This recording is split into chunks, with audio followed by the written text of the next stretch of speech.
2, 1.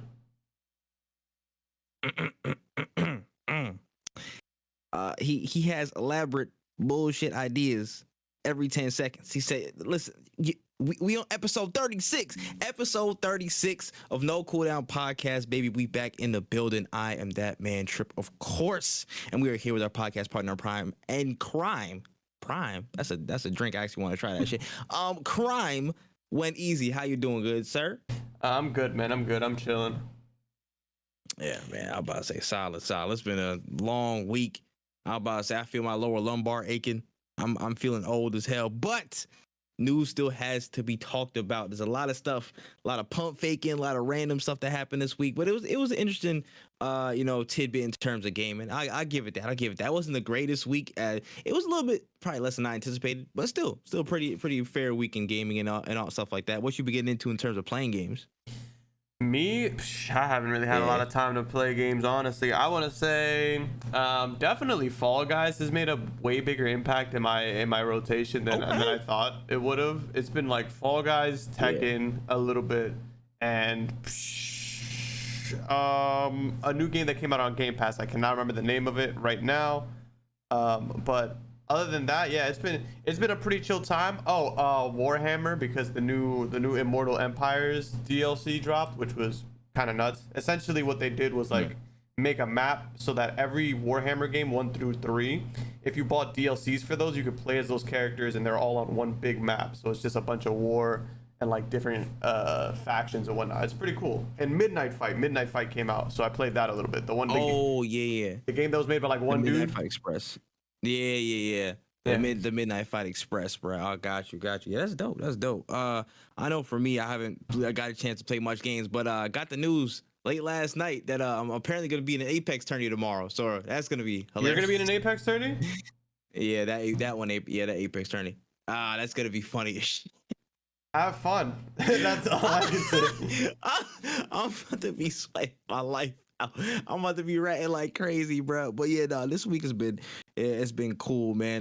This is actually a fun note that I am washed. I pressed the record button like a minute ago, so they missed the first part of the intro. But this is episode 36 of No Cooldown podcast, and you did not hear a double recording if you watched the live version. Don't worry about that, man. I'm that man, Tripp. I'm here with Wendy's, of course, and you better rate this podcast 5 stars, 5 stars, 5 stars. But in terms of just the week, yeah, man, games I've been kind of light on. But yeah, I've been looking at more FIFA stuff just because it's like next month. You had that whole thing about the FIFA soundtracks, and that just put me back in the tunnel. So like I literally just went back and listened to all the soundtracks. I was like, you know what? Fuck it, I'm gonna play FIFA. So I was doing that a little bit. But yeah, man, it's been a decent week in terms of stories. So without further ado, we can get right into the warm up. We got 3 of them for us. So Wendy, you ready? I am ready. Hey man, let's get to it. All right, first and foremost, so Sony took to a blog post to announce that a price increase for both versions of the PS5 console is coming to Europe, Japan, China, Australia, Mexico, and Canada. Now, Sony cited inflation and adverse currency trends as reasoning behind changing prices in the mentioned markets, but the American market will not be getting any price change whatsoever. So I mean, what's going on, man? So it's a little bit you know what I'm saying, what is it? They moving trife? Yeah, they moving trife. But that's beside the point. How you feel, Wayne? It's really interesting that they're raising prices on a console that they can't keep on the shelves, which is like, that's not even like a diss. It's really just like, yo, it's facts. People already are like turned off on buying a PS5 because it's impossible to get one. Not for me, but for the commoners, I suppose. But it's just like it's tough because it's like now that like they're like, yo, we're increasing the prices. I'm sure a lot of people were like, I've been trying to get one forever. I haven't had the luck to. Now they're increasing the prices. Man, I'm off this. I'm gonna just get an Xbox. That might be what happens with some people. Yeah, man. This is crazy because I'm like, okay. After this news came out, literally Microsoft and Nintendo were like, we're not raising our prices, bro. Y'all good. So this makes Sony it makes them look even worse. This is. I ain't gonna lie, this is a little bit vile, bro. You passing on more of the burden onto the customer like that? Like, I know, like, okay, you said, it's global supply chain issues. You said all these different things, currency trends. It's affecting us too, motherfucker. We consumers. Like, what are you talking about, bruh? So we're experiencing a brunt in a different form just as much as you are. but then you decide to bump these prices for all these different people in all these different markets. And now we're looking at you sideways, like, bro, like you didn't even have to do that. You could have just slowed down production or whatever and just found something on the back end to find some more profit off of. But no. You raise the price in almost every other market except for where the Xbox is giving y'all hell in the United States. And then, you know, you think that would offset certain costs. You think that would offset certain things. But I'm like, it's kind of low, bro. I'm not going to lie. A lot of these moves from Sony over the past few weeks have just been like, they getting real low, man. They getting low to the earth for some of these, man. It's just very, very interesting to see how they operate, and it's a little bit of a sour taste, man. It's like, what's the word, man? What's the word? It's arrogance. I feel like it's a bit of arrogance from the brand. It's like, yo, I mean, they compete. We compete in America, so we'll not raise the price here. But I mean, they not touching this nowhere else. We're gonna bump these prices on these motherfuckers. They still gonna buy it, so whatever. And they kind of press on with their week, man. It's wild. It's wild to see it. It is. It's interesting because it's like I love my PlayStation, but I can see a lot of people making the switch now because of their lack of speed, also their lack of like services like Game Pass, and now Discord's also coming to Xbox. That was gonna be a huge thing for PlayStation, but now it's gonna be everywhere. So it's like, I don't know, man. PlayStation, I feel like it's kind of thinking that it's way bigger than it might actually be. I'm telling you, son. I'm just like, it's a lot of brand arrogance, bro, that we've seen in years past, bro. And I feel like, again, Sony and Nintendo have been big perpetrators of this concept, especially, you know what I'm saying, with the unwillingness to do cross-platform games at some point in time. Remember, that was a big point of contention. Certain collaborations, like just in general, in years past, were just laughed off because, you know, Xbox wasn't big enough, apparently, you know, to kind of be considered in their range, I guess. Nintendo did that shit a lot, and I feel like in some regards they still continue to do that shit. It's like certain business practices just, I feel like, is from a pure source of, listen, we're us, and we feel like we the shit. Nobody can touch us, so we gonna raise these prices how we feel like. You know what I'm saying? It's not gonna be unreasonable, but it's gonna be a price rise on you, and y'all still gonna buy it. It's still gonna sell like hotcakes. And unfortunately, to a point, in some markets, they're not wrong. Like Japan, they're not wrong. They're gonna be a market leader because they have been for the past 2 decades. You know, like China, man, I'm about to say China, Australia, Mexico. Those are markets where they have some type of strong definition. But I'm hoping that something like this could at least bring people who are that, you know, deep into Sony's back pocket, like at least pull them back and make them realize, yo, listen, like they changed the price on you. They're not really valuing it as a customer with this move. You can criticize that instead of finding some way to defend it. You know what I'm saying? Like you're some type of business expert who works for Sony, bro. Because I've been seeing that on the timeline too. Some of the Sony ponies been just going off, giving a gamut of reasons why, oh, listen, man, the global supply chain crisis is really, really tough. Who made you an economist? Like you play games, my guy. You know what I'm saying? Like some of y'all might be gamer economists, which I'll give y'all a pass, but y'all don't work specifically for PlayStation. Yeah. Like who gave y'all the check to go defend these men? Like it's crazy, but I hope everybody can see that this is kind of a dick move, but whatever. Yeah. All right, on to the next story. So apparently there's this new feature that was being promoted with Dead Island 2, which we'll talk about later, called Alexa Game Control, that enables players to use voice controls to get different functions out of their gaming experience. It's like has a lot of focal feedback that can basically show you the nearest quest path, or equip different items for your inventory. A lot of different voice functions. It's going to be supported by PC and Xbox, and it's coming soon. I mean, thoughts on this? It's giving real Xbox Connect vibes, and we all know how that went. Like, it's cool. Is it necessary? Maybe not. Yeah. So I'm not a huge fan of voice activated things. I remember there was a game called Binary Domain. That was like the first game that I ever saw did it. And I was like, oh, this is kind of cool, but it also just like if you got a D-pad, like you don't really need to yell out get cover or whatever. Like there's just better ways of doing this. Especially if you, I don't know if you guys have ever been in a game of Call of Duty or any game with microphones where people don't mute their mics. There's too much noise in a house for active call outs and Alexa being there. I listen to music when I play video games on my couch, so I don't want like this. It's just, to me, it just doesn't seem like really that big of a need. Facts. I feel like the Wu-Tang Clan might mess with my comms. I'll be honest. Exactly. I'll be honest. they might mess my shit up. And again, there's the people element, also other people around you. It's like whoever else in the house for certain people. But for me, I've always been a little bit averse to like the voice control things in Alexa. I don't have no Google Home in the house. None of us really have Google Home in my house. Like none of us have Alexa, none of that stuff like that. I don't even use Siri. I don't even use that, bro. I prefer to stay away from that type of stuff, bro. The Fed's got enough information on me, bro. I don't need any more. Y'all got it, bro. I'm good. So there's that, and it's just like I don't know, man. It's just something about voice. I'm just not prepared to jump in there for. I don't want to pull an Iron Man Jarvis. I'm cool.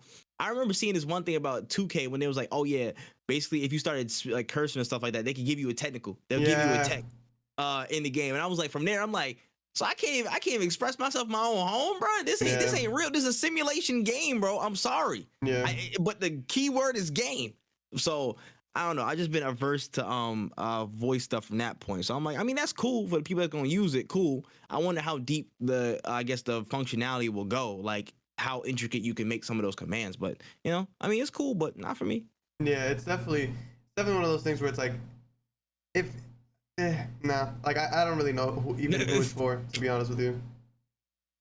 Yeah, I mean, maybe for some accessibility things, that'd be pretty cool. Yeah, I'd say that's probably a plus. Some accessibility people. If it's for accessibility, I'm all for it. If it's something along the lines of like I can't do XYZ, so this can help me like more. Yes, then that absolutely that's a great point. Application. But if it's something along the lines of like, hey, pass me some ammo, I'm really gonna be annoyed. Like there's just no point. I hear it. But yeah, for accessibility, it could be a really big win, and I like that. So you know what? Not all bad, Alexa. Not all bad. All right, now on to the last story of the warm up here. In a crazy turn of events this week, just after the huge news of all those cuts to HBO Max, Warner Brothers Discovery announced losses of nearly $20 billion in market capitalization after trying to cut only $3 billion in costs. So they just got chopped off at the leg. They tried to cut off a toe, and they just end up taking their whole leg from the knee down. And this is also coupled with the news that 13 executives who were people of color that were in charge of developing diverse programming were fired over the past week. So it's been a real techie time for WB, man. It's looking sus over there, bro. How do you feel about it? I kind of was like watching this unfold, and I remember when we talked about like the Batgirl movie getting cut, and I was like, damn, this kind of sucks. And then like I wake up a few days later and I find out that basically a lot of good shows get cut. And I'm just like, man, what's even the point of HBO at that point? You know what I'm saying? Like, I loved HBO Max because it had a different roster than most places, like Netflix and Hulu. They had something very different and unique. They just cut all of that uniqueness out to like only keep stuff that's like that's gonna, I guess, like I think they kept everything that's like mainstream in a sense, which is like, I hate saying it like that, like I'm some kind of hipster when it comes to TV shows, but it's like you cut a lot of good TV shows that people wanted to watch. I think there was some reports out there like on socials and stuff like that they were trying to lock back in on more like, I mean, not their attempt, but it seems like they're moving towards more homogeneous, like the white middle class family type of shows, like the common things in the bigger projects and whatnot, like a House of the Dragon or whatever. But outside of that, they just wanted to really just like cut off all the fat, I guess, or what they described as fat, but all these diverse shows that were out here. Again, I think OKKO and all these other different cartoon shows, Infinity Train and stuff that was kind of left of center. I guess not really the mainstream, and they just got rid of them. And then they got their ass chopped because of it. So, it's real disgusting, man, in my opinion, especially these executive firings. Like out of all the executive people that were there, I understand, of course you got rid of a whole division, but like there's some way to probably reallocate them in some way, shape or form. But you just like, nah, they're out of there, bruh. And I don't know, coincidentally, they're all people of color. I don't know. It's just people who are in positions of power that are out of touch of what needs to be done. But because they're in positions of power, it's not like I'm making millions of dollars a year. I'm not gonna quit just because I'm wrong. I'd rather be wrong, get my bread, and then eventually, like these people are like untouchable essentially. Like this could HBO could go bankrupt tomorrow. They will all be okay because they have no stake in this. And that's really what happens. It happens with a lot of companies, and I'm sure there's more stories down the podcast where we'll see big corporate guys just trying to make a quick buck and fucking over everybody else. Yeah. Nah, I hear it, man. But I'm not gonna lie, that was funny as shit to see. I ain't gonna lie. You see like the stock, and the craziest thing was the stock was actually rising pretty fast. Like the stock and the market cap it was pretty up. It was rising like it was a good steep line. And then after the news of the cuts, it just went flip, gone, and it's been nosediving and took a little jump up, and there's nosediving a little bit again. I'm like, yo, y'all really fumbled the bag on possibly one of the strongest runs from a streaming service of all time up to this point. HBO Max of all time up to this point. They were moving towards it was universally liked solely off the content strength because niggas hated the UI, but more and more people were getting the service anyways. Because people didn't like the UI, some of the connectivity and there's like the actual service issues, they were still present. They were fixing them, but off the strength of the content catalog alone, people were like, "Yo, this probably is the best product out right now." They was putting that up there. And y'all kind of ruined that a little bit. Y'all kind of ruined it. You know what I'm saying? Just to put out some mid-pack shows and save some money. You know what I'm saying? That's wild. You probably would have you literally would have earned more of that money back if you like didn't do anything. If you kept everything where it was. Yeah. But whatever, man. Ain't my money. That's all I'm saying, bro. I'm not getting it back. All right, on to the main stories from this week, and let's get the elephant out the room first and foremost.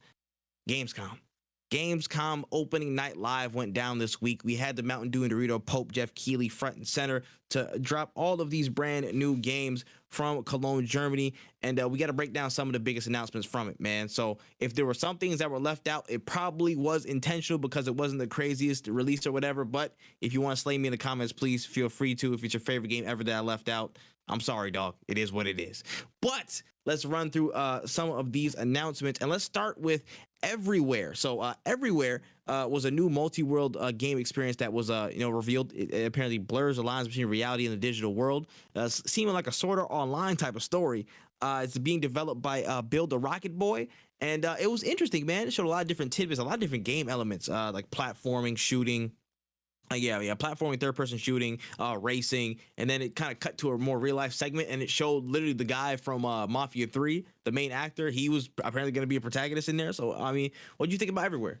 It looks interesting. The thing is, like, I just, like, don't know exactly what it is. I like teaser trailers because it gets you excited for things. I need that gameplay trailer to really be able to say, I'm putting money down on this, or I'm just going to pass. But it did look interesting, I will say that. The most interesting point to me was that they said 2023 release. They said next year.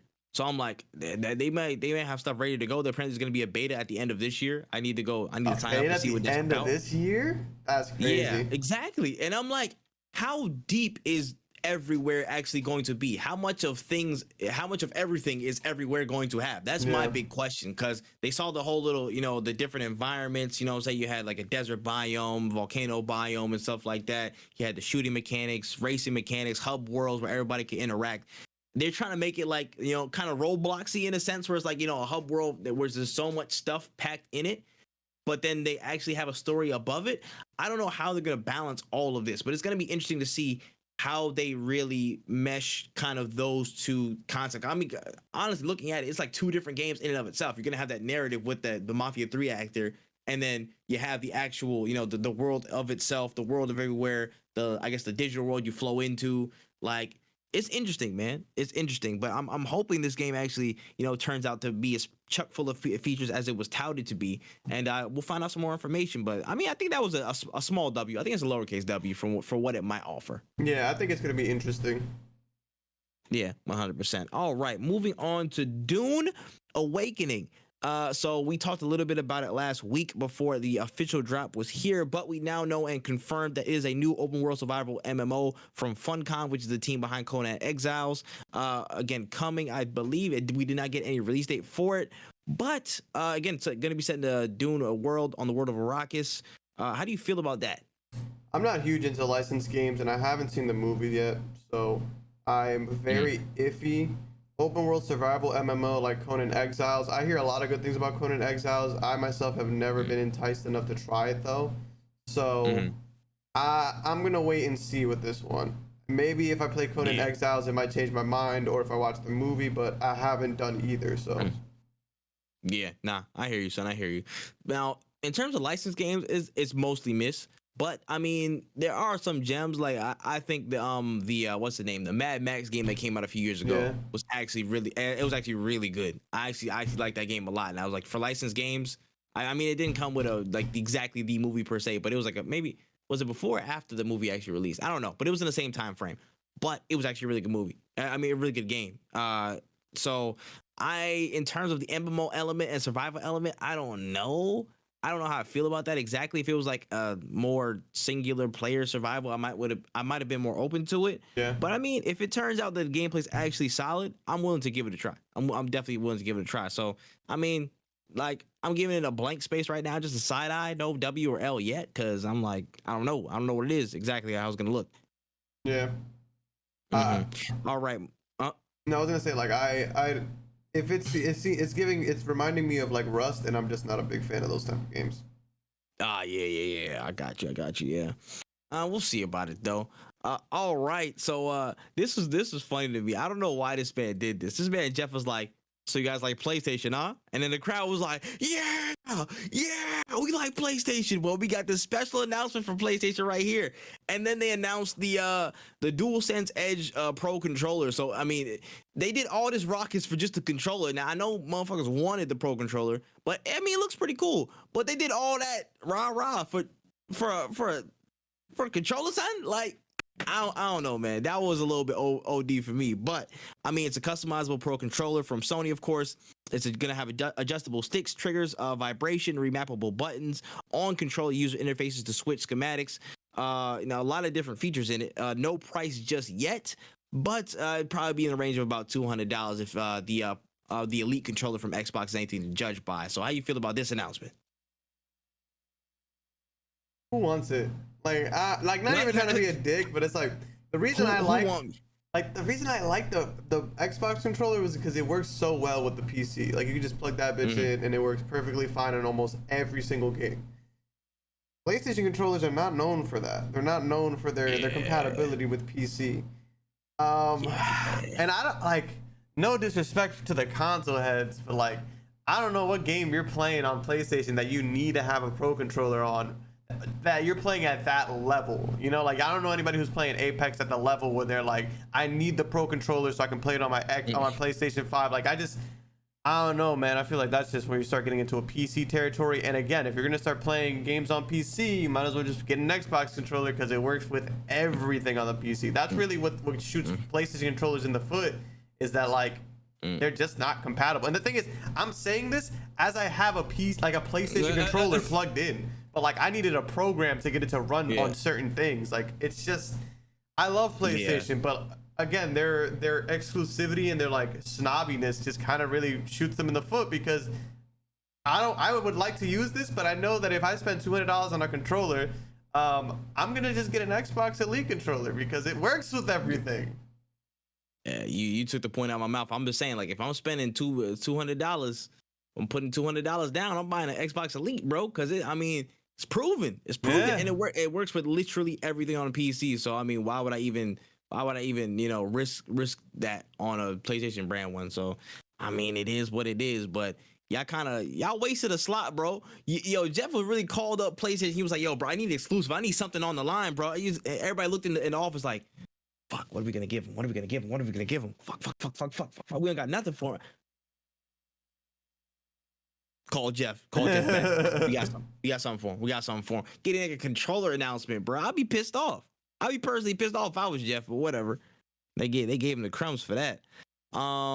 Next up, we had some new Callisto Protocol gameplay. Don't need to spend too much time on it, but what'd you get a new look?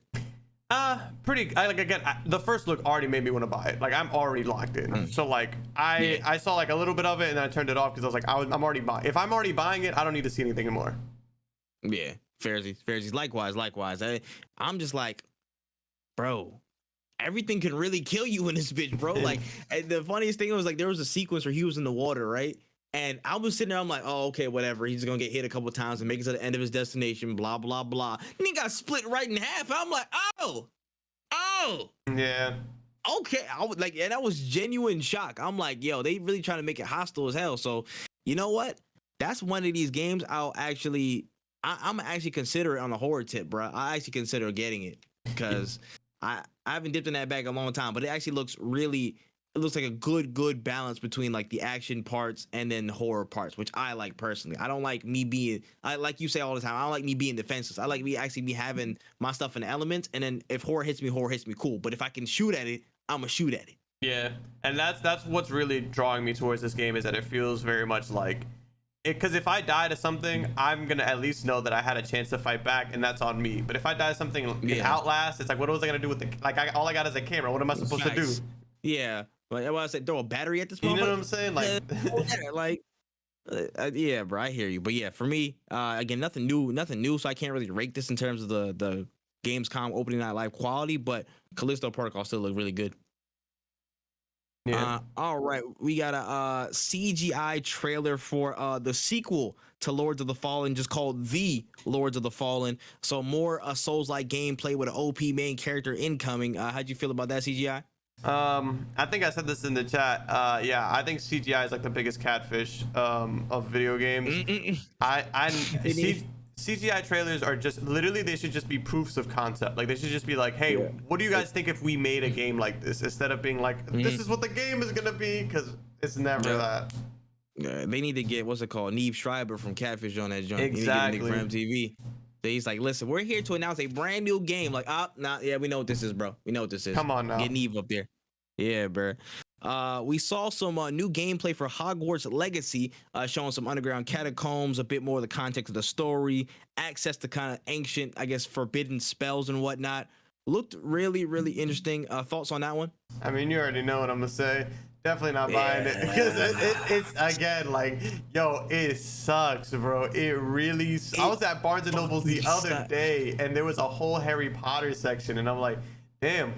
Too bad I'll never read any of those books. Like, it's just like, it sucks. But I'm so conflicted, bro. I'm not gonna lie, it hurts, bro. Cause I'm like, as a person who was kind of a Harry Potter fan, this is the game that everybody's wanted. Yeah. You know what I'm saying? Like, this is really one of them ones, bro. Yeah. But now I'm like, it's so fucking shitty. It's tough. I'm good, bro. Like, allegedly, I might have to acquire it by other means. So if you see me playing it, just know. Mind your business. mind your business. Facts. Mind your business. But I still think the new gameplay is a W. The context is still a major L. Yeah. So that's just me. All right. We had a kind of a shock, I guess, a jump surprise. I didn't know exactly what it was until it came up. But new Tales from the Borderlands kind of flashed onto the screen. Randy Pitcher was there to announce a brand new story, new characters. I think the setting's going to be placed on Promethea during those corporate wars with Maliwan and all those other corporations. The game's going to come out October 21st. What did you make of new Tales from the Borderlands? Bro, I've been asking for this story for like a long ass time. Ever since I heard about the backstory. If you're tapped into the backstory, you've heard about Maliwan, you've heard about these big ass corporation battles. And I honestly wanted an entire game to, like, I wanted Borderlands 2 to be based in that era, or like, because when I heard pre-sequel, I didn't know anything about pre-sequel. I was like, oh, this might actually be in that era, and it kind of was, but not really. Like, I wanted to be back then, way back in the day. I'm excited. I will try my hand at it. I have so many Telltale games that I gotta beat before I touch this, though. I've already beaten the other one. This was actually one of the few Telltale games that I actually played all the way through. Was the first Borderlands one. And that one was really good. I thought at first it was gonna suck. It was actually done pretty well. Like, it was really good. It was fire, bro. It was fire, man. I'm telling you, that's why I'm actually really excited for this one. Like, they set such a good precedent with the first, and then they're bringing Telltale, the Telltale team back. A lot of those devs and a lot of those people to kind of work on this story. So I think it's going to be in good hands, and we're probably going to see cameos from people in some capacity. So it'll be a really fun experience. I think this is a really big W, man. Listen, Telltale is like creeping their way back, bro. So when this come through, cool. What's it called? When Wolf Among Us 2 drop, it's a wrap. It's done. It's like they about to really be back up here. So it's nice to see. Yeah. All right. Next up, we had a new trailer for Sonic Frontiers. A little bit of the story was involved this time. Showed off a couple of different tracks. So you know, some of the different characters, the main enemy that you might be fighting. Thoughts on this? It looks really good. I don't know why I gave that big ass deep sigh. It actually looks really good. I actually really want to play it. People were talking mad shit about this game. They are very quiet right now because I was in a meeting while this was going on at work, and I was watching you stream this, and I was like, wow. Like I was distracted. I don't even know what they were talking about in the meeting. I was just like, whoa, this actually looks kind of nuts. I can't believe people were really trashing it like that. And then they had those sections that look kind of like Sonic Generations, and I'm like, oh man, you guys really ain't got shit to talk about because this looks like Sonic Generations with more open world. Like it just looks crazy. I can't wait for this game. I might buy this game. Bro. So people were also trying to stir up some type of discourse that like, oh, they're copying the same levels and stuff like that. I'm like, who gives a this fuck? is They're probably good a levels. tutorial. Yeah. It's also a point, but I'm like, this could just be one tutorial level. This could literally only be one section that you're familiar with before they throw you into a whole new area. So why you trying to make up some shit out of nowhere? And also good shit. So shut the fuck up. One, two. IGN. Y'all should be banned from monthly exclusives for the rest of time. I'm not gonna lie. I respect some of what y'all do. But that right there, I can't respect. Yeah, they must have. Nah, listen. All right, let's actually be honest about this, bro. Either IGN took the worst bits of a build that they were blind, bro, and they were like, yo, pick 3 of these builds and then just get gameplay from them. Just do it. Just pick. And they went blindfolded. Or Sega gave them a really, really old version, and then they had to work with what they had on that form. There's only 1 or 2 ways they could have gone. But the first depiction of Sonic Frontiers was not the best first step. And I feel like that's why everybody started to overhate it, because it wasn't as fleshed out yet.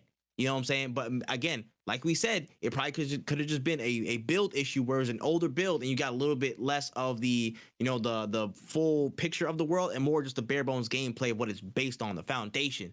So that Sonic Frontiers trailer was looking great. It was actually looking great. And a lot of people turning their heads like, hey, man, this is fire, just like we said, right, guys? Nah, shut your ass up, bruh. Because you was hating just not but a month ago before this trailer even came out. So I really hope it does continue on this trend. It shows more good gameplay. We've been seeing, you know, story bits from the Gamescom floor as well. Saw some cameos, saw some good levels and movement, man. So I think this is a W, man. Finally, it's portrayed in light where I think it's showing more of its actual potential, and you know, coming out this year. So hopefully we'll get a good account of it come November. Yeah, it's something that I wish IGN maybe they should have clarified it very much at the beginning. Like, this is a very, very, very, very early build of the game. Thanks. Where like this is an IGN exclusive, Like, very early. Like they didn't portray it in the best way. Staple that to whoever interview it, staple it to their forehead, and then put them in the camera frame right here. This is an early build. Just put that right there, bruh. Like they should have very, very much made that crystal clear. Yeah. But it is what it is, man. We're gonna get the run back anyways, bro. We caught some people with their pans down. They was hating, but look at them now. Look at them now. All right. Moving down, we had some new bits for Goat Simulator 3. What'd you make of this? I mean, like, it's Goat Simulator. You're either gonna buy it or you're not. Exactly. Or you're either gonna play it on Game Pass or you're not.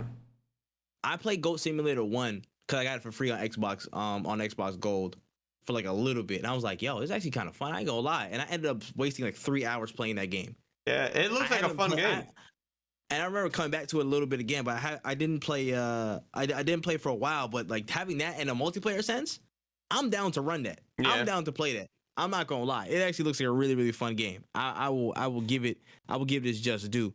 Moving on to a game called Moonbreaker, which was a new title from the team behind Subnautica, doing something completely different with a turn-based sci-fi experience with the lore and world coming from author Brandon Sanderson. So what'd you make of Moonbreaker? Brandon Sanderson does some amazing work. I have one of his books. It's thick as hell, so I have not finished it. And it has a lot going on in there. So I really am interested in this. However, the gameplay doesn't really strike me as something I'm super interested in.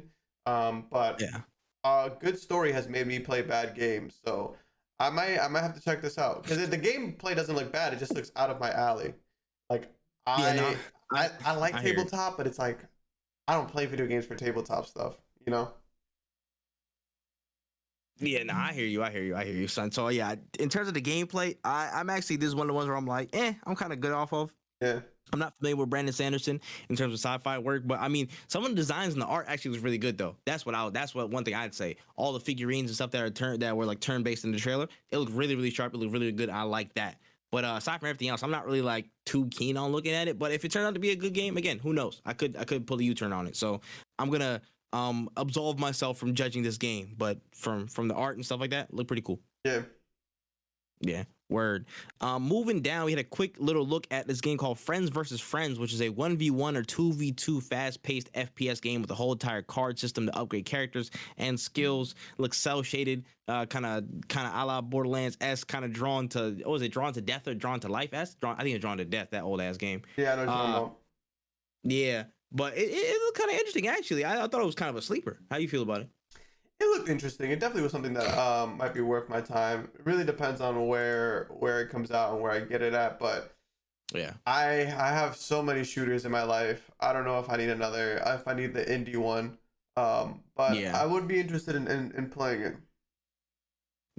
Yeah, I got you. Likewise. It actually was like, I actually caught me in the middle of the show because I was like, yo, let's get to the crazy stuff right here. Let's get to the crazy stuff. And then I heard Grizz, shout out Grizz. We was talking. He's like, yeah, you know what? This actually didn't look half bad though. Wait a minute. I didn't even talk dirt on this, but this actually looks decent. So, yeah, actually, if hopefully they can, again, have either the stages or something like that. I would like bigger player counts because I always love bigger player counts if it's going to be multiplayer. That's just me. I'm a big team battle whore. I'm a ground war whore. I've been that since day one. So if you can increase player counts by some measure and kind of create some type of chaos mode, that'd be cool. But so far, I mean, it looks pretty good. Yeah. All right, moving down to a new look at Lies of P, which is the Soulsborne type game based on the story of Pinocchio. It is announced to come day one on Xbox Game Pass. How do you feel about Lies of P? I like that it's on Game Pass. Makes me more likely to play it, and it's not even Lies of P's fault. I played Elden Ring. I really enjoyed Elden Ring. I haven't beat it, but I'm pretty close. The only reason I stopped was because it kills my PC, but that's not the point. The point is I played a lot of Souls-like games. Once I play one of them, I don't really need another one for a while. So like Lives of P look cool, but I'm just not really excited to get back into the Soulsborne type era or genre. Yeah. Nah, I hear it. For me, it's like, I don't rock with Soulsborne games like that. You already know this already. You know what I'm saying? It's not my personal cup of tea. I still gotta try Elden Ring. You already know this, but we'll get to that one day. But in terms of the recent offshoots that were announced in terms of a Soulsborne game, this is probably the sharpest and best looking one that I've seen. We saw Steel Rising, we saw probably like one or two others, and then we saw Lies of P. So this game probably looks the best out of that class of games. Yeah. I think it actually looks sharp. I think the actual the retelling of Pinocchio is actually a pretty dark and a pretty fitting thing that could actually be molded into the gameplay and stuff like that. It actually is pretty like simple because I mean like a wooden board or something like that. Get this man just another arm or something, like another arm for tools and shit like that. Right. It kind of makes sense. You know what I'm saying? It could 100% fit kind of like that dark Victorian England type of vibe. Again, makes sense, kind of I guess some type of equivalence to the time period of the story of Pinocchio or whatever, and like fitting into kind of like those Bloodborne types of things. So it looked pretty good. It actually looked pretty good. If it's on Game Pass, I'm down. I'm actually down to try it. But I gotta do Elden Ring first. I have to play Elden Ring first before I even try this because I gotta do this game of the year rating at the end of the year, bro. I can't be a fraud. I just gotta try it. So we'll see, man. But it looked cool. Yeah. All right, on to a game that I thought was a standout from this presentation. A new IP, Atlas Fallen, which is apparently going to be a semi-open world RPG game with sand-based powers coming in 2023 for current gen and PC. Showed off again. It was probably like a few different locales and stuff like that. Some like sand monster type of gameplay. Like it was interesting. It was interesting. What'd you make of it? This isn't the new game that was announced by Warframe, right? Like this wasn't that. No. Okay. I don't know why. I don't know why. What's Warframe Studio? I don't remember. Hold on a second. We'll get to the bottom of that. But it looked cool. It definitely. How do I put it? It looked really nice, but again, it's a CGI trailer. Like, what is? Yeah, but there was some gameplay in there. There was some gameplay snippets like towards the end of like how it act how.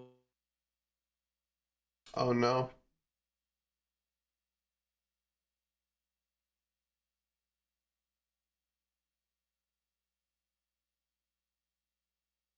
The homie cut out.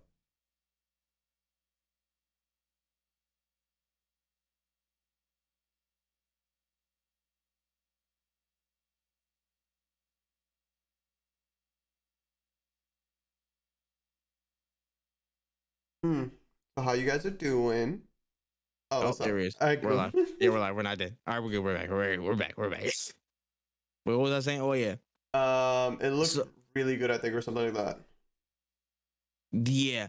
So I would kind of judge it based off of a bit more the end of gameplay snippets like that we saw like again towards that last little bit like he was like two of them were sliding on sand Yeah. like kind of going off in a certain direction for one way and then they saw another different environment that looked really really vast. Like I am very interested to see that part. Flashy combos, a lot of different stuff, and honestly it could be co-op. It could be co-op with the two players. It could be. Yeah. So if it is, I'm down for that. I'm down for that to happen. For me, this is definitely a standout of this presentation. No, 100%. It looked really good. And again, since I had that little snippet of gameplay, I'm gonna give it some more leeway. So No, facts. Also, that this game is not that at all. I don't know why this. When I saw the guy in the mask, I thought of Warframe. The new Warframe game is called Soulframe, so I don't know why I thought that this was that. This is a completely different game. got you. But it does look good. I gotta see it in person though. Like I gotta see gameplay. Yeah. Nah, I hear. Yeah, you gotta get the full thing for it. But for me, I will kind of give it a little bit of an extra nod. I'm not gonna lie. I was personally it was one of two games. I was personally like, yeah. One or two games I was personally like, yeah, okay, cool. I'll give y'all some leeway, even though y'all didn't show me too much. You did give me a little bit, actually, more than a regular CGI trailer, so why not? Yeah. All right. High on Life actually got a new trailer as well. It showed off like a boss battle that was in the game as well, and like a bunch of different gameplay footage came out this week. Also, how'd you feel about that? It looks like a fun game. It looks really fun. I want to play it. I don't know if I will get a chance to. There's another game. This is the game made by the Rick and Morty creators, right? Yes. Yeah, like there's another game they made that I heard was really funny, and I gotta play that one too before. Mm-hmm. But we'll see what happens. 100%. But I will say, like, I think this game definitely has the potential to be in the lane, or at least the ballpark of like those South Park joints, where like Stick of Truth was like actually super funny, and a lot of people like they see it for they join because of the dialogue and like the that conversation, that comedy style of the creators, but then they stick in it for more of the gameplay and how like integrated that some of those elements are. Because like I mean, there was a part I see a snippet where it's like you have to pick a path, right? And then you can choose the dialogue tree, and then those two like paths like had like a person or whatever that were like they served as the gate, and they was like, yeah, so out of us two, who would you like approach at a bar for real? And they had that old conversation. But then like so much of the gameplay elements are tied into that, the decision, and the decision's tied to like the writing style, and the writing style tied into that. So it looks really fun. I feel like people will be more invested than they know looking at these types of games. It looks really funny. I actually want to try it. Yeah, no, 100%. I'm definitely gonna get High on Life. I'm definitely gonna get it. So that was cool. Had a surprise reveal of Killer Clowns from Outer Space. I had no idea what this is because it just passed my time, but all the old heads did it. Sorry, Gris. Based on the old 80s horror movie. Seems to be a team-based game with several survivors and teams of killer clowns as well in a play area. It's going to be dropping 2023 on the family of PlayStation platforms only, so PS4 and PS5. How do you feel about this win? Survival horror, the genre that like I truly asymmetrical multiplayer, baby. Come on. I'm good. Like it looks like sure. I'm sure some people are happy about it. I'll see what happens. I'll see it when it comes out, I guess. I'm not really super. I'm not even paying attention to this. I'm not even gonna lie to you. Like if it comes out and it's good, I'll know. But if it doesn't, I will have no idea because I'm not paying attention. Yeah, I personally I don't care, but I will say this, but I didn't care about Friday the 13th and I didn't care about Dead by Daylight, but I somehow got roped into them because friends thought it was cool. So it could persuade me. It could persuade me. So You never know. Maybe Grizz bounce up a whole, you know what I'm saying, a whole fan club for it, and we end up playing the game, and it's actually really fun. Who knows? Who knows? We had another reveal right after this for Scars Above, which is a third-person action shooter with a bunch of craftables, upgrades. I think some of the plot involved like it was like an alien threat that was like right above the earth, and like this lady who's a female protagonist, she went to go investigate it. She ended up on in a whole different space trying to figure out what the hell's going on. She was just damn near noob tubing everything. It was actually a really interesting first look. So how'd you feel about Scars Above? It looked interesting. It was sci-fi. I like craftable shit, but again, I don't know. I don't know what it was about it that I was just kind of like, okay, this is cool, but like I love me some craftable shit though. That's the big, like, if it's a survival game where I'm finding shit, like I love that. Don't ask me why. I love survival games like that. So we'll see, but it didn't really impress me. It didn't give me anything that I haven't already seen. Yeah, I hear you, son. It's like, I don't know why I just immediately thought of Returnal, but I thought of Returnal with less movement, so it is what it is. So I'm like, yeah, it does have that same vibe though.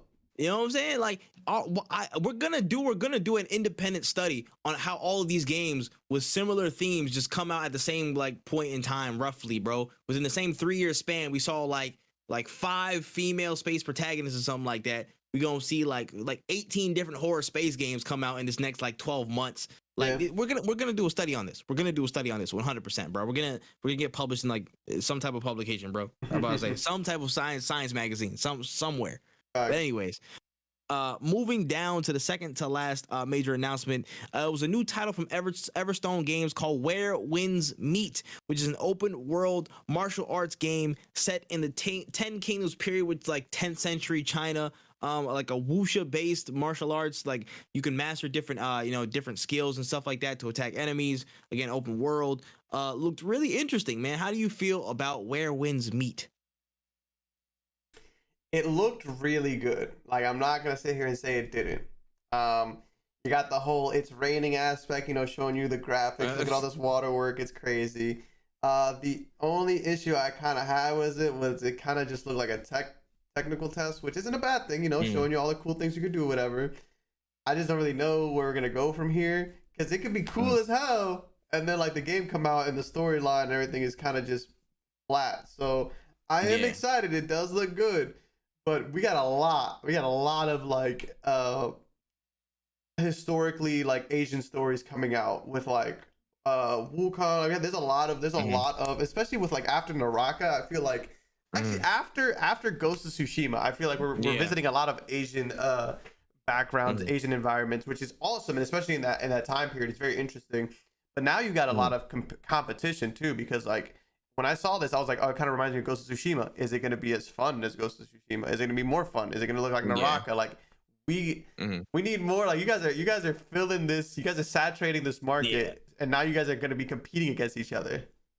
Yeah, I feel like in a certain sense, Ghost of Tsushima kind of opened that floodgate, but in terms of like the cultural background and what the game corely is, I think it's actually going to be pretty different. I think it's actually going to be really different. I feel like Ghost of Tsushima was a much slower paced game. Yeah, and for a lot of instances that I saw from Where Winds Meet, it's going to be faster. It's going to be faster paced, a lot more, again, like quick usage skill. It's going to be a lot more, I guess, more fantasy based in a sense, or like have more powers that are kind of more rooted in fantasy than a Ghost of Tsushima. And again, 2 completely different cultures, the world of wuxia, you know what I'm saying, samurai, Japanese, of course, the obvious differences.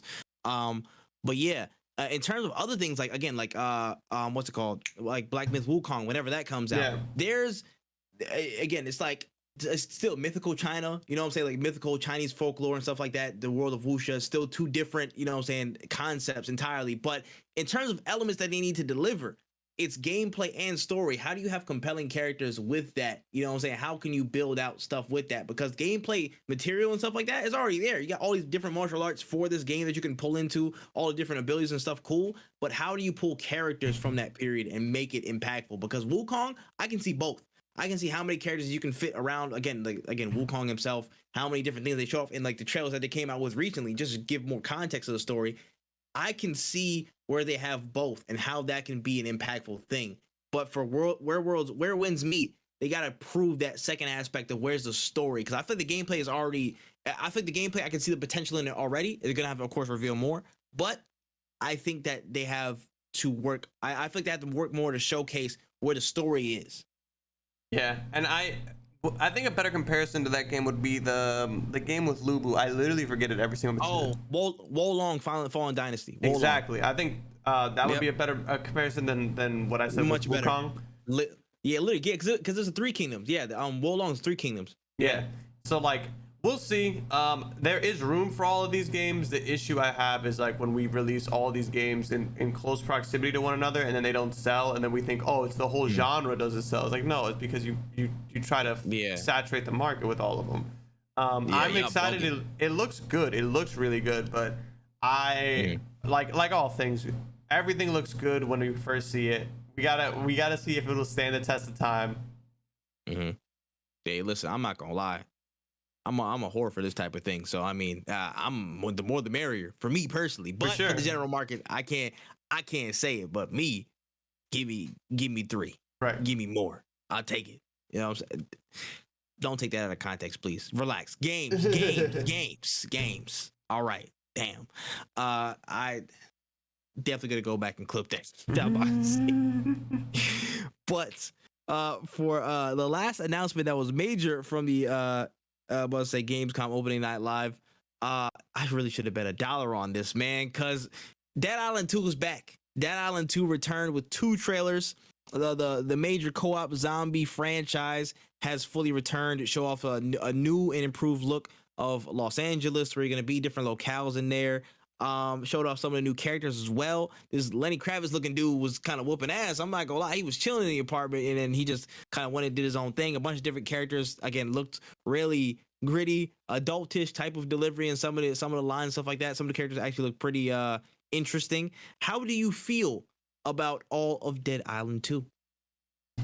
Dead Island 2, I straight up thought was not ever coming out. I'm completely wrong about that, and I acknowledge that I was wrong about that. Should have bet a goddamn $1, man. No, you should have. You would have had that $1. But we all make mistakes, don't we? So I think it'll be cool. I don't know, man. Like, I remember playing the first not the first Dead Island, but Dead Island 2. No, this is Dead Island 2. Which one did I play? Yeah, the Riptide. The middle one? Yeah. I think all I remember was like me and my boy were playing it. I had this dude whose whole ability was throwing knives, and I was like, this is actually a pretty sick game. And then we never got back into it for whatever reason. But the games were sick. Like we wanted more Dead Island, but I think when we got into Dead Island, it was already a dated game. Like the game was already too old. And I thought that I really didn't think it was coming out. So I'm excited that this is actually gonna make a debut. Really, like I just want to play it. Actually, this is probably one of the few games. Every game on here, I'm like, okay, this looks good, but with conditions. This is one of the ones where I'm like, you know what? I'll take a leap of faith and say that this game is gonna be pretty sick. Yeah. Now, this is the thing for me. Of course, I'm gonna want to play it because Dead Island was actually a super huge part at some points during its run on the Xbox days. I was playing with my friends and stuff like that. We played Dead Island literally like all the time. They mentioned 6 playable characters. There are 6 playable characters you can choose from, and that's cool. And of course, it's a natively co-op experience. If they can actually push the tempo on their player count and make 6 playable characters in a session, if they can put 6 playable characters in one session and actually raise it beyond the normal standard 4, I think this can actually differentiate itself and be a longer standing game than some of the zombie ones that we've seen in the recent times, a la, Back 4 Blood, a la whatever you want to say. But I feel like there needs to be something at its core that's different, that really sets itself apart from a Dying Light, that's the other one, a Dying Light 2, Back 4 Blood, all that stuff. It needs to have a big feature that they show, like, hey, listen, we're Dead Island, but we're really, we can do something to change it up, something that's immediately noticeable to the eye and be like, oh, people want to get into it, man. Because at the end of the day, I feel like Dead Island 2 is a casual experience. It really is a casual experience. You hop in with friends, you drop kick zombies, you have a good time. That's really the crux of it. I think they're definitely leaning into it more with this one in terms of the writing, how certain people will deliver from what I saw in the trailer. And of course, like, some of those moments, like, what I'm saying? It's going to be Dead Island. It's that as core. And I feel like they amped it up this time from what I saw so far in the trailer and the gameplay. But I feel like mechanically, like at its core, the gameplay loop, there needs to be one thing that people look to off rip. Like, oh yeah, it's a whole new, it's a damn near different game. It's something that actually fits. I feel like the standards of this generation, and I feel like one thing where nobody has truly, I guess, managed to keep and hold on to in a co-op sense, in that co-op lane, is like an added player count. Because how many times we sit in a call like growth people and stuff like that, it'd be me, you, Negus, Charles. I'm about to say me, you, Negus, Charles. I'm about to say like 5 to 6 people at a time. You know what I'm saying? Like Ace, like hella people. It'd be like 6 to 8 people, and like, you know what I'm saying, if we decide to play a game, like it's only fairly multiplayer. You can't really play co-op joints with that. You know what I'm saying? You have to really cut down on the number. So if they can push the tempo on that, I think it will be a much more well-received game in terms of that delivery. So I completely agree with you that the only up to 4 player model just doesn't really work well as much as one would think. And the reason I say this is because like in my Discord usually, if all of my friends who we usually play together are on, that's 5 of us minimum. If Charles pulls up and then we're at 6.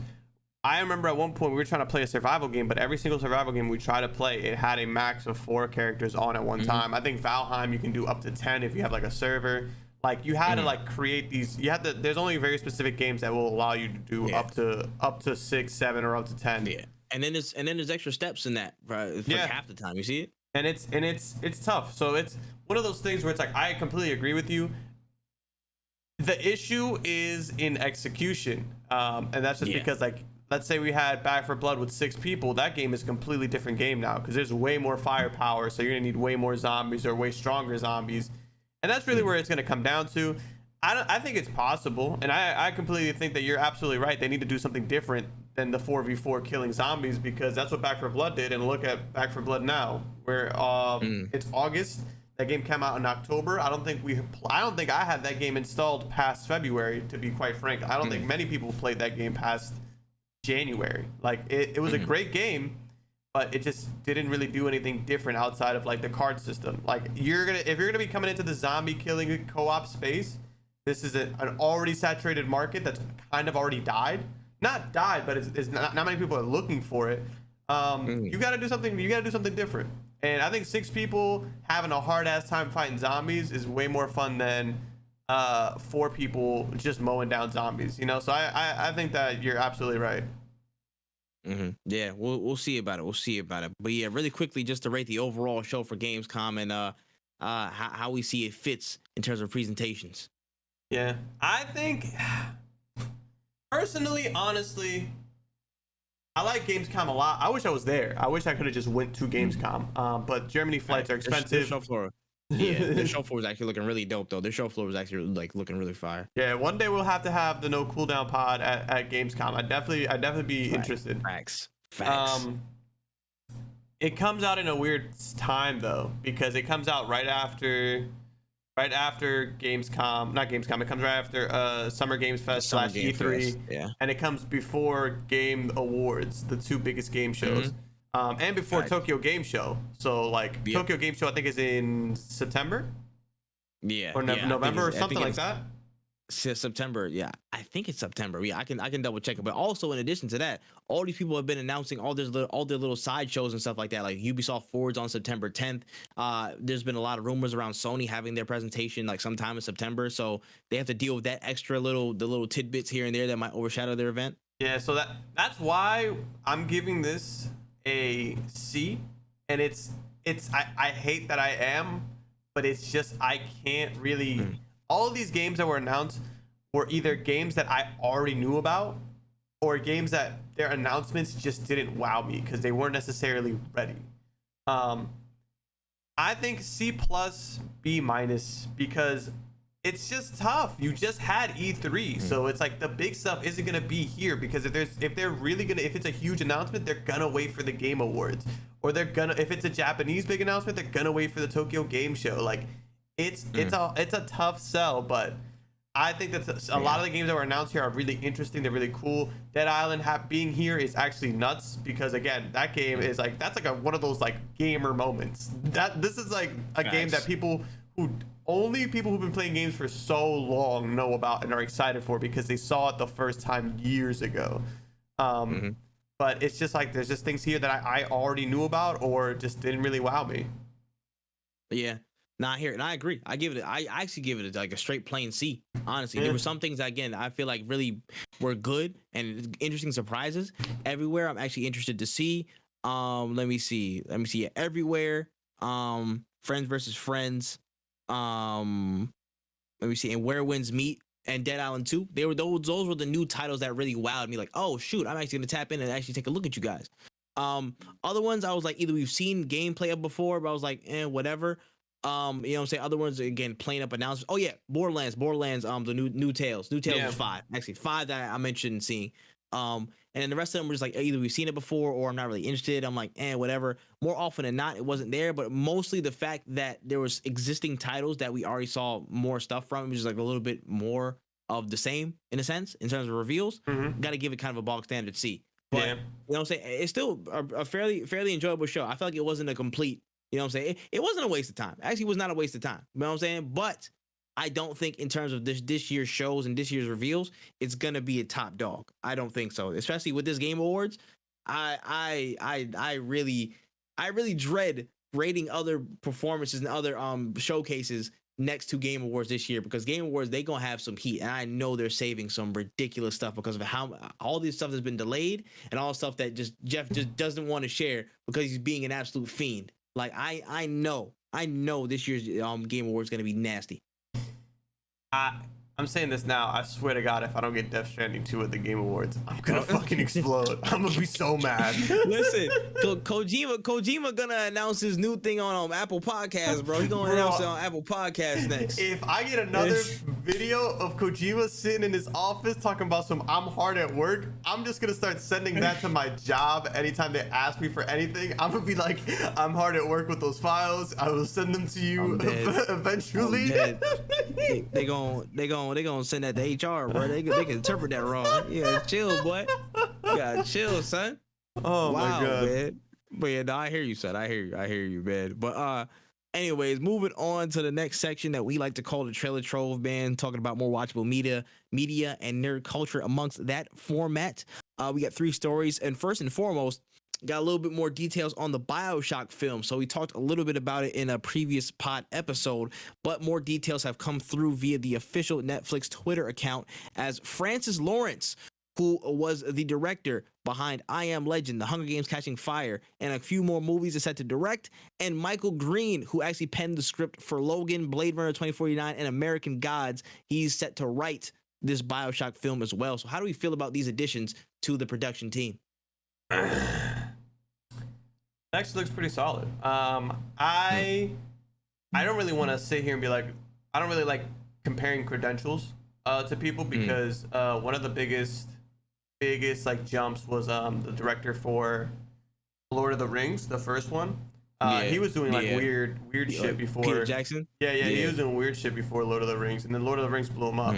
So like, I don't really care too much about what they did beforehand, because sometimes motherfuckers be cooking, but we don't really even know that they can cook. But this looks like a really good roster. Like, I think this is a solid, like just those 2 off the bat. I think it's in a good place. Really, all just depends on like a lot of things though. Because like there's movies that look like they're gonna be kind of interesting, and then they get destroyed by Warner Brothers, you know? So like, that's really like, sometimes you think you have a great concept, and then your main character wants to go on a fucking crime spree across the entire continental United States. Like, it's just there's things you can't account for. So I think they're at a great start. We'll see where this goes from here. Facts. We'll see. But I do think that's actually a big boost to get Michael Green, because again, I'm as soon as I think of Logan, Blade Runner 2049, and American Gods, that's a track record. I know you don't want to compare nothing, but that's a track record. That's something that's quality throughout that man's resume. So I'm like, that's a very, very good sign for Bioshock. So again, for people that have played Bioshock, you know the plot, you know like how the intricacies of it, the twists of it, and stuff like that. So for having that best translation, seems like a good guy to get on the job for it. 1000%. You know, I can see aspects of each of those in Bioshock, like of Logan. 100%. So Yeah. It's just that's a very very very astute hire to bring him in onto the project. I like the look of that, bro. I like the look of that. So we'll see about it, man. But actually, a good sign from a video game movie. That's crazy. He ain't got one of those a little bit. All right.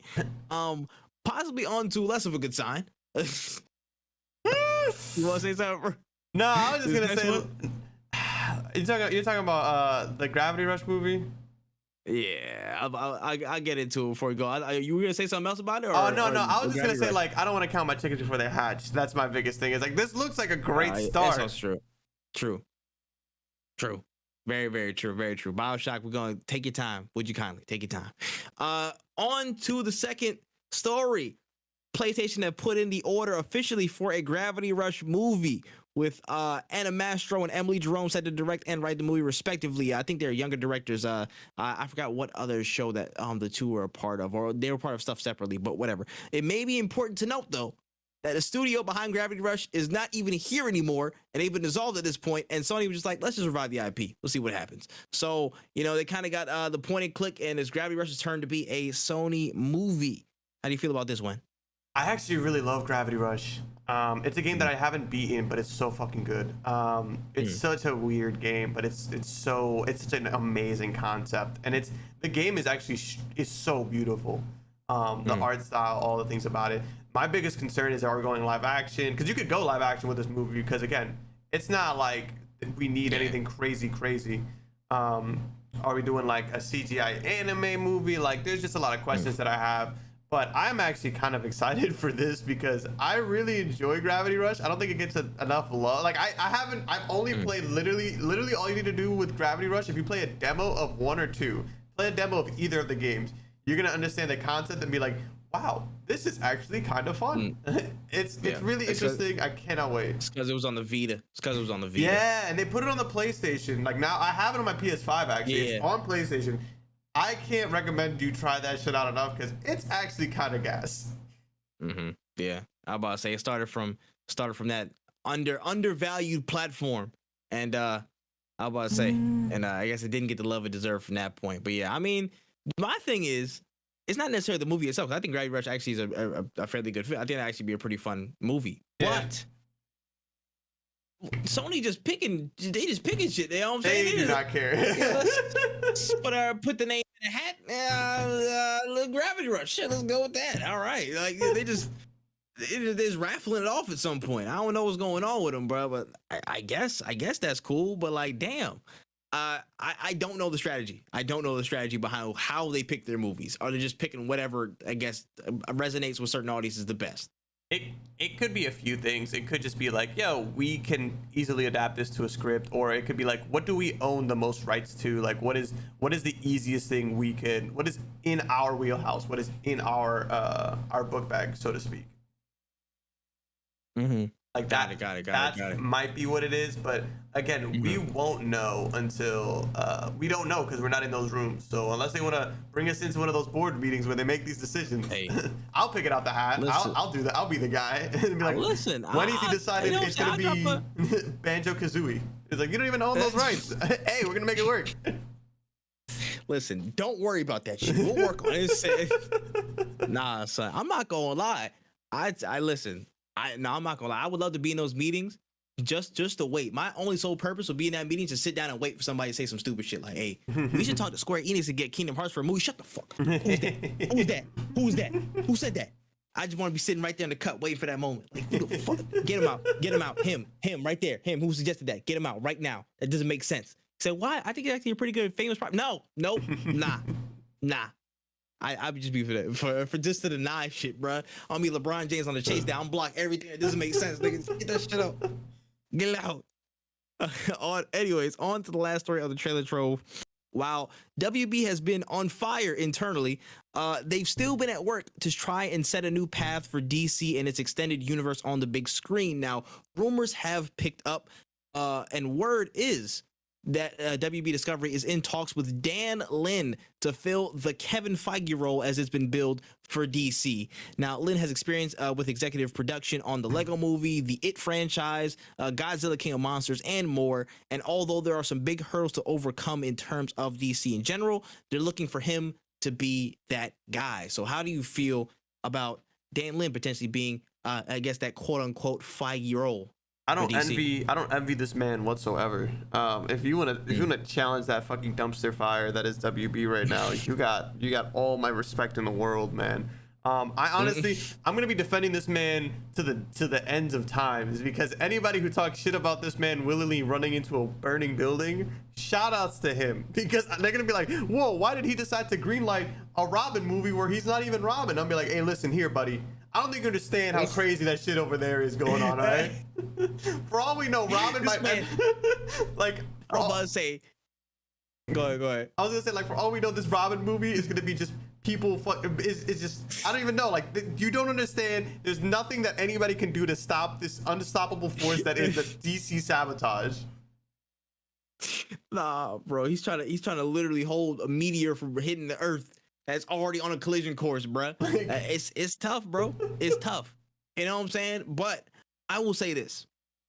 In terms of the Feige role, as it were, I mean, I don't necessarily like that term, because automatically, like, you got to start changing the color of movies and stuff like that to try and fit into the MCU-ish route.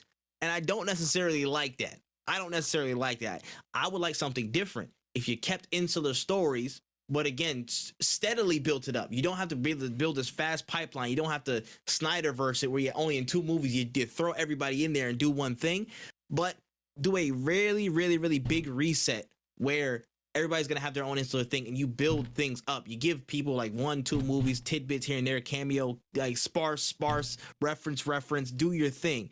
But in terms of the personnel, he's been involved with some really great franchises, honestly. Again, say what you want about the Lego movie. That shit was actually fire. No, that shit was good. That's actually one of WB's like best performing movies in recent years. I don't give a fuck what you say. The It franchise actually was really good. The first one was a fantastic rendition of It. I'm not gonna lie. I didn't expect much from it, but I was thoroughly surprised by how good it was. It Chapter 2 was like cool, but I still think overall the franchise sold really, really well, was actually received fairly well. That was good. And then Godzilla, like, Tall Monkey, bro. It's Tall Monkey. He was on that, bro. Yeah. So I think he knows what it takes to make success at WB in terms of that standard. Now, DC is a whole different kettle of fish. So I'm in the same boat as when I would just applaud this man for the attempt at going into this absolute disaster zone that is known as a production company, that's known as an extended universe, and trying to make gold out of what's been crap so far. You know what I'm saying? Overall, you know what I'm saying? Like, it's hard. It's hard. You got to deal with all these people having terrible relationships with the company, with DC and stuff, because of shitty people in the past. You got to deal with people potentially not coming back. You got to deal with cancellations you might try to revive. There's so much stuff that goes through that he might have to, again, potentially deal with. This is like, he gonna do his labors like he's Hercules or something like that. This is a Herculean task that he's taking on. But I think this is still a good pick, again, in terms of the track record he's had, in terms of just familiarity with Warner Brothers. So it's like they're not outsourcing completely. So he kind of knows, again, has a little bit of leeway on his back. And I hope that he can be given the reins in terms of full control. None of the people in the C-suite are looking at him. Not that Dave, the guy with the last name is Zanislav or whatever the hell his name is. He has no control over that. Give him the reins to his area. Let him work. I will say that for anybody coming into that role, but him specifically, I feel like it's an easier time to give him that because he has experience with WB Discovery. He already has that track record as an executive producer. So hopefully, he has a good go of it, man, because shit, they in a bad way, bro. They down bad right now. They down terrible. Horrendous. Oh my gosh. We'll see. All right, on to the last few main stories of the show today. Bungie had their big Destiny 2 showcase, and it showed off a lot of new stuff coming up for D2, including the new trailer for Lightfall that's launching February 28th, 2023, a new subclass in Strand, the addition of grappling hooks for all 3 classes, Fireteam Finder coming in 2023, in-game loadouts and mod managers within Lightfall, the introduction of Destiny 2 into the Epic Game Store, which includes a Fortnite x Destiny cross collab. So Destiny will get 3 classic Fortnite skins for each of the 3 classes, and Fortnite will get Commander Zavala, Akora Ray, that's supposed to be a comma there, and Exo Stranger as skins, Javelin 4 as a new section on the map, and an Investigate emote in addition to custom cosmetics cosmetics within each character set. Destiny 2 X Fall Guys is also coming as a collaboration cosmetically, and an announcement to not sunset any expansions in the future. So past expansions will be staying. I believe there's also some type of free period on Epic Game Store where you can get Destiny 2 and try all the season pass content for free right now. So if you're on Destiny, go get that while it's hot. How you feeling about this? Yo, I'm sick and tired of fucking Destiny.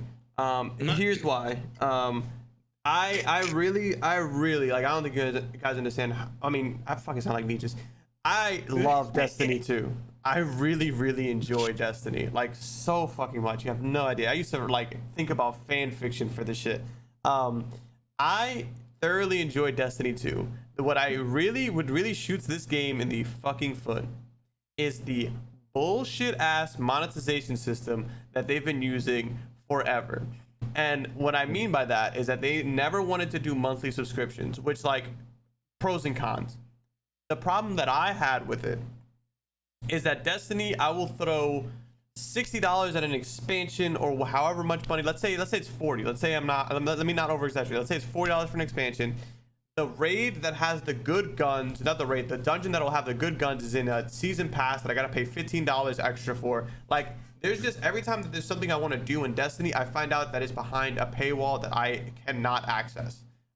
If you miss seasons, the only way to go back and buy the content for that season to do those activities would be to buy, like, the deluxe edition of the expansion. I had that issue when it came with Lightfall, where you're able to use the darkness powers, and I was like, oh, this is a cool mode, I want to get into that. And they're like, oh, this was in season whatever, and I was like, well, how do I buy that season? Because the seasons are only like 10-15 bucks at the most. I missed the season, so now I gotta buy the whole deluxe edition. This was on Game Pass. Game Pass gave you all the expansions for free, but because they didn't let me own the expansion, they just gave it to me. If I wanted to buy the deluxe edition of Lightfall, it was 60 bucks. I'm not doing that for one game mode. And the fact that we keep bouncing around, because it was on Xbox, now PlayStation owns it, now it's on Epic. I truthfully don't want to spend $1 because I bought that Bungie 30th anniversary edition bullshit on Xbox, and now the game isn't even on Xbox. So I don't know where they want me to go. Can y'all please direct me? I need a breakdown of what to buy and how to buy it and when to buy it. Like, it just doesn't make any goddamn sense. Destiny, please. And don't even get me started. Now they're like, wow, guess what? We're not sunsetting things. Destiny, you're telling me you're gonna let me keep the things that I paid for? What a concept. What a fucking thank you, Destiny lords. I can't believe it. I thought that I lost things that I paid for. I appreciate you.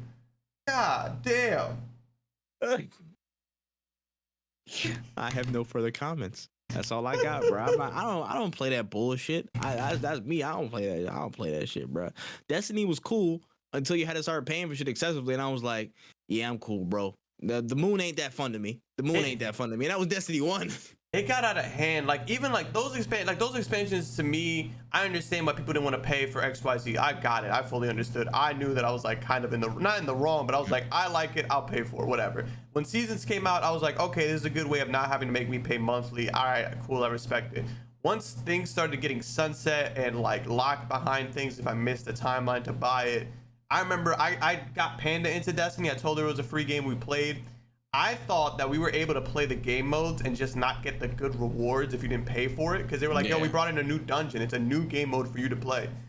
I was like, babe, just get to this level. Help me and Justin get this Galahorn or whatever. I want to show you what a dungeon looks like. I want to show you what this, before you buy it, like before you spend money on this game, I want you to play the mode so that I can convince you to spend money on this game. Yeah, to show you. Yeah. And we got to the point, we got her to the level to jump in there, and they're like, oh, she doesn't own it, so she can't play the dungeons. And I'm like, we're not even asking for the rewards. We're just asking to let her in to play the shit. Yeah. You know what I'm saying? Like, and if what's the point of a free-to-play game if you can't play the shit if you can't play it for free? Like, it just sounds like it's not free to play. It's like free to play parts.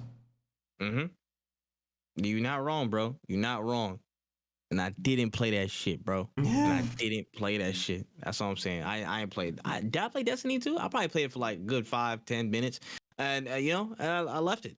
So it is what it is, bro. I'm not paying no excessive money for that shit, bro. If I'm paying 60, I'm paying 60. If you got a DLC like months later, cool, but don't confuse me with the timelines, bro. Don't confuse me. I'm about to say, I'm shaky on finances as it is, bro. I'll accidentally spend the whole pack for it. I'm like, nah, son. We gonna keep it low key. But you explained that beautifully. I appreciate that.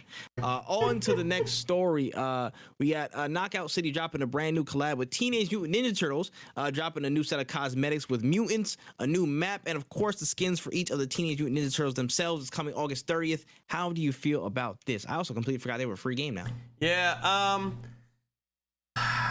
I always say that the biggest, like, I like Knockout City. The biggest downfall for Knockout City's popularity was just how easy the skill, like how low the skill floor was. Yeah. Because of its being a lock-on system. So I have literally no interest in going back to Knockout City because I reached, I didn't want to say I reached the upper levels, the upper echelons, those top whatever, but I grinded rank on stream pretty heavily, and then it got to a point where I realized that rank just became a guessing game because we knew I was good at catching, they were good at catching. It became fake outs, and but even fake outs, you know that it's not going to hit you, so it literally just became frame traps. It became me and my teammate. If you have one other person, you can just throw the ball at the right intervals, and you could not stop it. Like a throw, toss, pass. It's literally pass, like make. when I let my ball go, Tripp, you throw yours. Like when I say 1, 2, 3, go, you throw it, and I'm gonna throw it right after because he's gonna catch it, but he can't catch two at the same time. Catch the other one. Yeah, and that's what it became, and that's where it dropped off. Now, if I had an aim, if I had more movement, like then it's a different game completely. But this is cool for people who still play Knockout City. I'm happy that people are still playing this game because it's a really, really good concept. It's just not really for me. Yeah, nah, I hear it, son. The collab is Team Mutant Ninja Turtles. That shit's always gonna be fire. I don't give a fuck what nobody says. Beast. Turtles in that half shell. Turtle power. You already know that. The new map actually looks really, really cool. Like at some point, like the sewer levels rise and like you have to kind of like scatter from the middle section of the map. That looked pretty cool. I kind of agree with you in some point. I feel like the skill gap was just like everybody was kind of at some point kind of funneled into the same lane as a sorts, and it was just like, okay, you got to use certain tactics to get where you need to go instead of just actually playing the game itself. And like that is what it is. I still feel like it's free to play was the right route for it, and now it's there. But I still think it's a cool collaboration. But again, it's like nothing's holding a candle to Fortnite. And I feel like I get collaboration fatigue whenever I see something that's not Fortnite. I'm like I'm really overdoing it, I guess, Yeah, I like, as much as I love Teenage Mutant Ninja Turtles, as much as I like Knockout City, I'm like, it ain't Fortnite though. That's kind of crazy. This is literally the brand new debate. It's like the equivalent of, can he beat Goku though? Like it's going to be that debate when we discuss like the best collaboration of all time. But it's like, was it Fortnite though? Was it Fortnite? You know what I'm saying? It's gonna be the cure-all. It's gonna be the cure-all for all these debates for collaborations. It's also one of those things we have to think about, like, am I going to be playing Knockout City as much as I'm going to be playing Fortnite? Fortnite, it like changes its game almost every month. There's something new, something different, something that needs to get checked out. Back when I started Fortnite, there was no build mode. There were no cars. There were no jets. There were no fucking tanks. Every single time, every month or so, Fortnite, like, it's like, hey, well, guess what? Everything's zero gravity now. Like, it's just wild. That game just never stops changing itself. That's why, like, when I buy a Goku skin on Fortnite, I'm like, I know that I will come back to this because I've left and come back like 4 or 5 times now. Facts. And I'm gonna finish that season pass, boy. I'm gonna finish this season pass. I got till September 17th. I'm getting Darth Vader. I'm getting Darth Vader.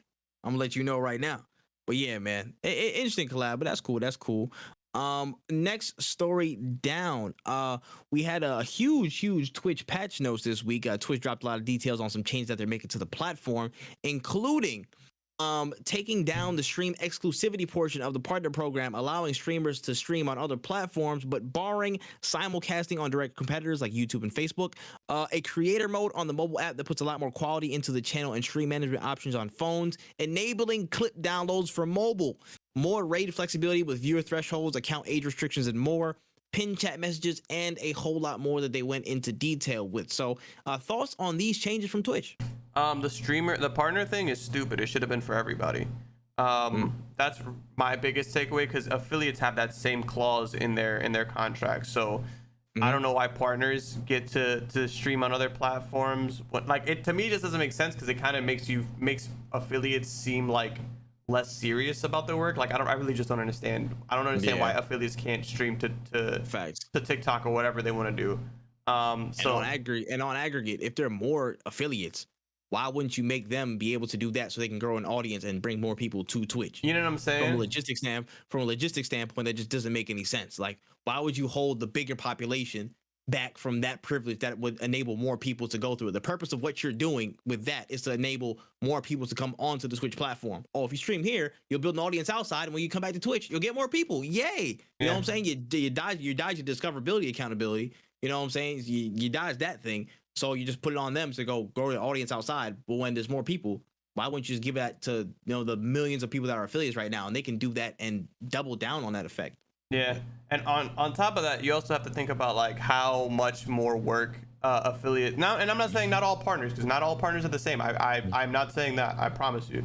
When I think about an affiliate who's like doing all this shit by themselves, they have no team around them whatsoever. Like posting clips, doing all this extra stuff that you have to do as an affiliate to grow your channel. It takes a lot of time and effort. Where there are partners who are full time and they can do this on a regular thing. Like I think it would be so much more beneficial if you were an affiliate and able to restream, because now you're growing your platform, as opposed to somebody who's let's say a partner and they're full time. Their whole career is growing their platform, so they have the extra time. I got off a stream and I gotta go to work because I'm not a full time, I'm not partnered, I'm not anything. So it just kind of sucks for the affiliates, and it just shows that they keep always forgetting affiliates when they make these big decisions. They're just trying to keep the big people up top happy, which is not the best route. Yeah, and I think it's short-sighted because I mean, for the name value, they're like, oh yeah, Twitch partner. Everybody thinks a Twitch partner, but I'm like, yo, there's like still millions of affiliates out there and stuff like that. But I'm like, whatever, man. It is what it is, man. Allegedly, he's doing that anyways, but I don't know. It could be anything. It could be an error. I don't know. The biggest thing for me that really was like a big thumbs up, the raid restrictions, which is great because of all the things that have been going on with hate raids. And honestly, the biggest buff was enabling clip downloads. As of right now, from my experience with YouTube and Twitch right now is doing the best with the clip services, I like to say, because YouTube has clips, but you can't really separate them from the actual VOD. They're not like their own individual files that you can easily download or access. Like it's kind of a pain in the ass, honestly. They really need to fix that. But Twitch always had a better clipping system, and now being able to download it on mobile just makes sharing your stuff or recycling your content infinitely better. It was a smart move.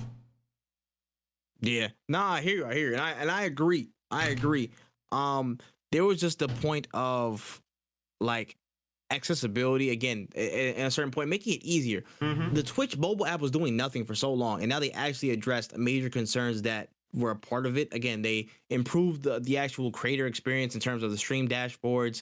Analytics are actually much more expanded on there, which I think is a really big plus for people who are using those things. You can get that on your phone. Again, the clipping feature and downloading from mobile is a huge thing, because for me, if I gotta get a clip, I gotta download it and then edit it and then pull it up and then do like 3 other steps for it. If I just download the straight clip there and drop it on Twitter after a stream, that makes my life so much easier. You know what I'm saying? Like, of course, it's gonna be like heavily edited clips that I'm gonna go into, but a lot more times it's gonna be one clip from a stream that I just wanted to grab to showcase. Hey, this is what happened to stream, guys. You know what I'm saying? This was a cool moment. Thanks everybody for coming out. And I have to literally go through the process of finding that clip, going through the highlights. If it wasn't bookmarked or stream marked, I got to go through the highlights and then go through the entire stream, scrub through the footage, figure out what time it was, grab that clip, do that, download it. You know what I'm saying? Go into my editor. You know what I'm saying? Make sure that clip is good or whatever. You know what I'm saying? And then sometimes when you download the format, it wouldn't even post to Twitter. No, it won't even post to Twitter in some cases. So you got to go fix it if it's wonky or something like that. So I'm glad that they're doing this. I'm glad they're fixing that immediately. So that's a really big thing. And again, not hate raids, but raids as well. Raid restrictions, I think is also really good. I think the account age thing is a huge plus that people should be looking into, because again, just for more safety. I feel like that's something that's really important. And again, the viewer thresholds thing, I can understand it for like some, I guess the larger creators who don't want to get like, I mean, I kind of don't understand it, but it is what it is. But I feel like whatever they can, it's down to their, I guess, their discretion of who they want in the streams or whatever. I feel like any raid of any size is appreciated. Now, if it's like you're consistently getting spammed by raids of one viewer, then it might be a little bit annoying. So probably like maybe 2 and above will be cool. Yeah. But you know, it is what it is. I understand the basic thing to avoid the troll and like getting the chat filled up. But raids of any size should be really appreciated. But that's just me. But right. I understand where the logistics come into play. Yeah, I'm like, I understand the small raid thing, but like just like you said, like a raid is a raid. Like I appreciate it. All in all, solid update. They still got many things to clear up, but so do a lot of other platforms. So it's like, shout out to Twitch. They kind of did a good thing. Mm-hmm. Yeah, no, 100%. And on to the last story. This is actually kind of just a speculative one. This was actually interesting that popped up earlier. I just added it to the notes. So the conversation really just started to sprout up about a potential like a Pokemon horror game, and like people were, it was like a clip that was just showing off, like I don't know what type of Pokemon that was. I'm late to the game, but then he was like, he looked out the window and like this thing was just like kind of turning off and on off the power, and it just looked real eerie. But then people were kind of discussing what's the possibility of having a Pokemon horror game. Can it do it? What's those elements? I just want to know what do you think about that? I think it'd be interesting because like you have games like Fatal Frame, where like you taking pictures of like ghosts and things like that, and it was considered, and it's a horror game. Another interesting idea would be to do that, but with Pokemon Snap, because that's what Pokemon Snap was, where you take pictures of Pokemon, and it's like, what if you were like exploring a haunted mansion and this like ghost Pokemon pop up, and like your only defense is like is your camera, like a first person little like a horror game. I think it'd be pretty interesting.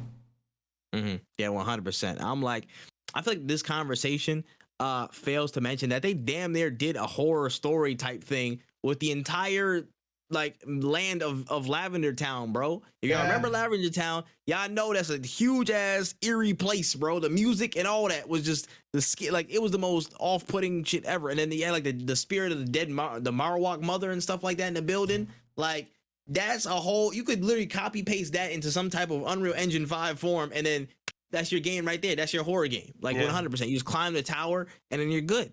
So I think it's very, very possible. You know what? It's crazy how Pokemon has so many different applications. I know from years past, people were like, yo, Pokemon could really be like a really good mobile, man. It'd be a really dope mobile. Boom. But Pokemon Unite just pops up. The Pokemon MMO, I believe there's something out there. I think Mac was talking about it a lot. The MMO stuff. Like people were talking about in the past how that would be a dope MMO. Like Pokemon actually has so many, Pokemon Fighters as well. Like there's so many different uses, applications, and just ways Pokemon can be showcased. It's dope. It's actually really, really dope. I'm not gonna lie, son. Like I would love it, bro. Put Hitmonlee and Hitmonchan in a type of, what's it called, sleeping dogs ass game, and we just go through tag team and just beat the shit out of people on the streets. I'm with that. I'm with that. You know what I'm saying? We just spitballing ideas out here at this point, but I think that's dope. All right, yeah. I was about to say, with that being said, that's all the notes I got on the show list today, man. Anything we might have missed? Anything we might have forgot? Not that I can really think of. The only thing was EA was supposedly gonna get bought by Amazon, but there's too many conflicting stories of that. Like, yeah, the same people on the document, I forgot I think it was Bloomberg. They were like, yeah, nah, we don't trust these niggas. They didn't do this on our watch. They did this without our jurisdiction. We don't know. So again, be careful, y'all. They trying to jump the gun on certain stuff. But I know they were like shopping the idea around. But it's tough. It's tough, bro. But we'll see what happens. I think there could be some smoke to it. Them shopping it around though. EA could definitely be looking to sell something if the right buyer comes along. For sure. Yeah, 100%. All right, but that's all we got for this podcast today. When easy, any closing notes before we get up out of here? Drink your water and save your money, because September is literally like next week, so a lot of games are dropping. Yeah, Yeah, I hear. My closing notes are, you 36. Okay, now if you're actually 36, listen to this. We appreciate you though. We appreciate everybody for tuning into the podcast. I have not checked the numbers, but I think we're either 1 away or 2 away from 200 plays. So we really do appreciate you for all that you do to listen, support, tune into No Cooldown. Like, it means the world. We're gonna keep rolling throughout the rest of this year. There's a lot of stuff coming through. Got stuff, new games you got to look at, stuff we got to review, stuff we got to slander, news we got to cover. No Cooldown's not stopping, man. So we appreciate all of y'all for all that you do. Be sure to rate this 5 stars on Apple Podcasts and Spotify. Be sure to tune in if you listen on other platforms such as Stitcher, Google Podcasts, and Anchor. Again, it's all love, man. It's all love out here, man. Be sure you tapped in what we doing out here, bro. From the No Cooldown side, from the All for Growth side, at All for Growth on Twitter. Make sure you follow the video version and all dope content from Wen side at Wotaku channel on YouTube. That's WOTAKU channel. Make sure you check that out. It's me, that man Tripp, on all platforms. Yeah, man. We really doing this, man. Episode 36 for No Cooldown, and we are out of there. Are we done? Sick. All right, you guys are in the stream. I appreciate you guys. I genuinely do, but I gotta pee and get work done. So I will catch you guys next time. Wotaku out.